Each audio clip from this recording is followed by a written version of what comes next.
Bem-vindo ao Maine Public News Connect. No ar, as notícias da semana passada da Rádio Pública do Maine. Bem-vindos ao Maine Public News Connect.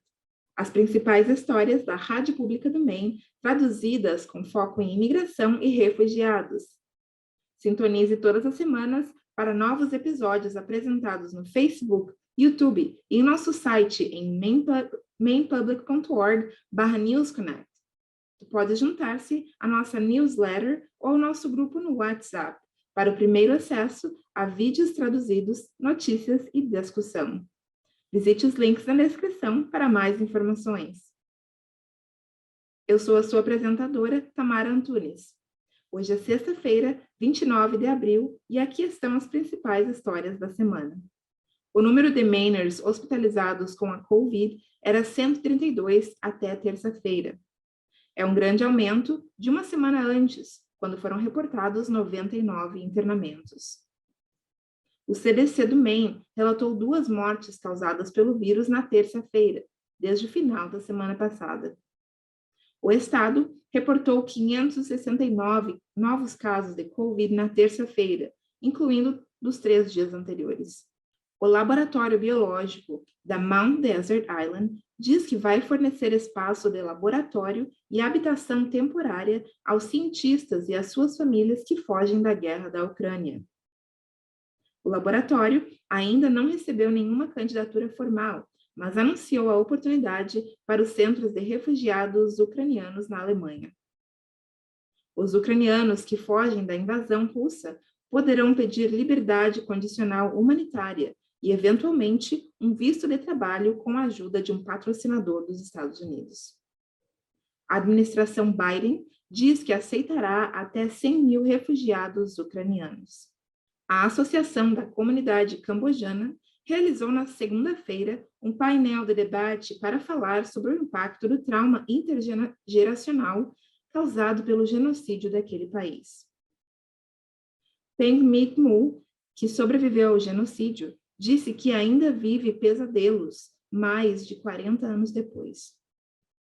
O presidente da comunidade, Thierry Ryder, diz que mesmo aqueles que nasceram após o genocídio muitas vezes sentem ansiedade que é transmitida pelos seus parentes que viveram as atrocidades. Pirun Sen, outro sobrevivente, disse que construir comunidade e confiança é crucial para ajudar as pessoas a gerir os impactos duradouros do trauma.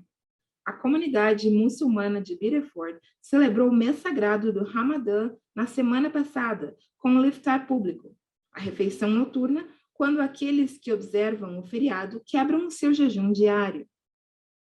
O evento reuniu membros da comunidade do Iraque, Afeganistão, Somália e outros países. A comunidade muçulmana de Biddeford tem crescido nos últimos anos, à medida que os recém-chegados do Iraque, Síria e Afeganistão se mudam. As raízes muçulmanas da cidade são profundas. Biddeford foi o lar de uma das primeiras mesquitas dos Estados Unidos, que foi dirigida por muçulmanos albaneses que trabalhavam nas fábricas no início dos anos 1900. Para o Maine Public News Connect, eu sou a sua apresentadora, Tamara Antunes. Como sempre, por favor, partilhe e subscreva no YouTube, Facebook e online em mainepublic.org. Não se esqueça de se inscrever na nossa newsletter News Connect, vídeos semanais e notícias traduzidas diretamente na sua caixa de entrada. Obrigada por sintonizar e apoiar o nosso programa Espalhando a Notícia. Até a próxima! O Maine Public News Connect tem sido possível por apoiadores individuais e fundações de todo o Maine e pela Seaport Credit Union e a Vesta Housing, 2 organizações dedicadas a fazer a diferença no Maine.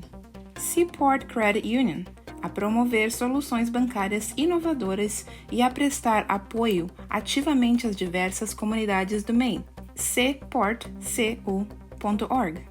Obrigada a estes maravilhosos parceiros comunitários pelo seu apoio a este programa. O Maine Public está muito satisfeito com a parceria adicional neste projeto com a Anjambo África, o parceiro de mídia oficial do Maine Public News Connect.